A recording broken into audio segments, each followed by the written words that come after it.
Hey friend, welcome back to my channel. I'm so glad that we get to hang out again here in the month of June. If you're new to my channel, welcome. My name is Davina Burafine, and it is my hope and desire that as we journey through life together, these podcasts will bring the hope that we also desperately need. If you're like me, you probably have your own favorite family stories. Let me tell you one of mine. I was probably about 16 years old when this happened. I grew up in the south of India, so the houses in the south part of India had flat roof terraces. And I loved going up there in the evenings or at night times and watch the stars. It was so much cooler on the warm summer nights as well. So one such night, I was walking up and down our rooftop terrace. It was a good sized one, so if you walked about 100 times in it, you would get your 10,000 step quota. So I'm walking up and down it, and I looked up at the water tank, which was also on the terrace, and I see silhouettes of two male figures. Now this freaked me out because I was all by myself and it was dark. So I raced over to my dad's office, which was also on the terrace, and I called him. My dad was a couple floors down at our house. And even before I hung up, I heard a really strange sound coming up the stairs. It was the sound of a siren. And I was confused what that noise was until I heard my dad call my name. Now, we had a really interesting torch or a flashlight, which was battery operated. It was pretty big, and you put batteries in it. And if you flipped it one time to the switch, it would light up almost like a headlight. And if you flipped it all the way, it would light up as a headlight and for some strange reason had the sound of a siren. So my dad, in his hurry and panic to get up to me and to protect me, he had flipped the switch all the way out to the torch. As he was coming up the stairs, I heard the siren call. Now this is a funny story that we tell each other even now. And as amusing as it is, what really touched me at that moment was knowing that my dad would do anything to be with me in a moment's notice and to protect me and keep me safe.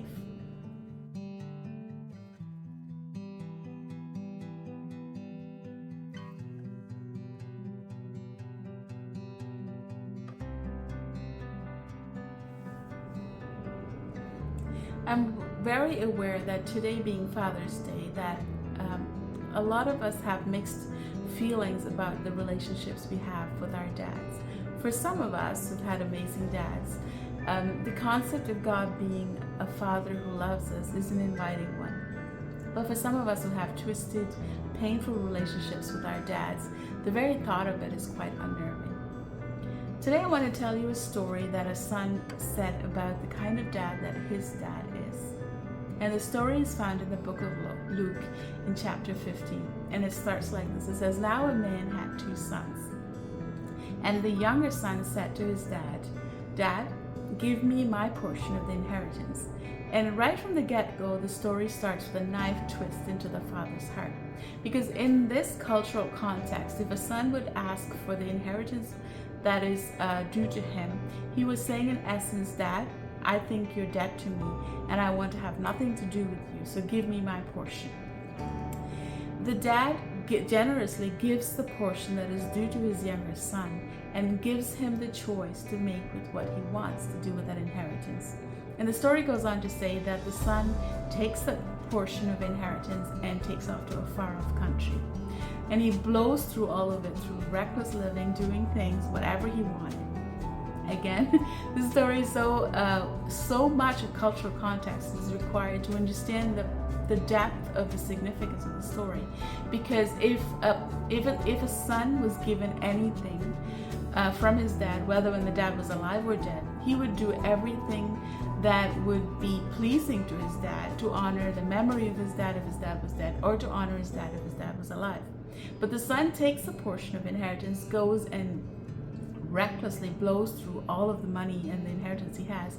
And then it says, while he was done, there was a severe famine in the land that he was in. And so there the son is, he desperately is in need of financial help. So he finds himself a job as a hired pig servant. In the cultural context, a pig was something that would defile a person of this culture. So to actually go and work with the pigs and to feed them would be the lowest state of defilement. As the son is going through this starving, hungry, and trying to feed the pigs, he's thinking to himself, because wait a minute, my dad's servants even have so much more bread than I can get in this land. He has such a safe house, and what am I doing here? So he finally, in a moment of understanding how very special he had a relationship with his dad, he's longing to get back to his dad. So he thinks, and then he sets off back on a journey to go and see his dad. He thinks, okay, I know I blew it. I know that what I have done is actually quite irredeemable. But then I'm going to tell him that I'm not expecting to come back, Dad, as your son, but I want to come back as your servant so that I can earn my keep and live in the protection of your house. So I can imagine the son walking back, thinking in his heart about the speech that he's supposed to say and of the humiliation that he would face as he walks into his dad's house, and even wondering what kind of reception he would get.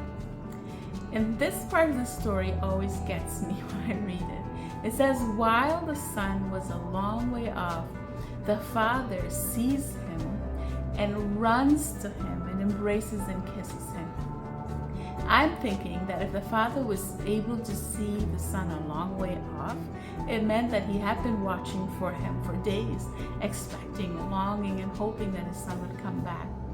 And in the cultural context, older men did not run to their grown-up sons. It was always the other way around, that the son would come to the dad to get the blessing. But in this story, we hear or we read that while the son was a long way off, the dad comes running, not caring about himself, not even caring about the appearance of what this might look like to the son or to the servant, but he comes running and embraces and kisses him. And as he's hugging him and with his face shining with hope and tears, he looks at the servants and says, bring the best robe, bring the ring, bring the shoes. He says, because I thought my son was dead and now he's alive, and he was lost but now he's found. And the ring signifies that the father was restoring the authority of a son back to this wayward son. And that as he put his best robe on, not just a robe, but the best robe, was that he was telling him, he said, I am honoring you again as you enter my house as my son.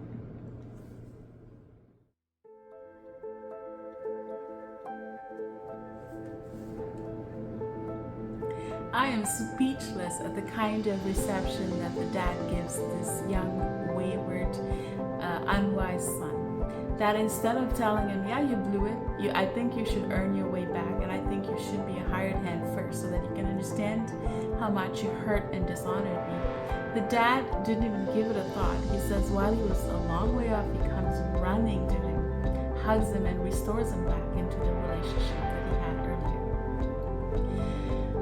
Perhaps you find yourself in a spot where you feel like you've totally blown it, where you feel like you've done things that God cannot redeem it ever. But today I just want you to listen to this story in the words or through the mouth of Jesus, who knew him as the Father. And the picture he paints of this dad is one who is waiting, and that as soon as you make that commitment to come back to God, that while you're a long way off, he comes running and he restores a relationship. The Bible says that Jesus is the only way we can reach the Father, and Jesus is talking about his Father in this story. And he says, you can have a relationship with the Father just like I have, through me, through what I did for you.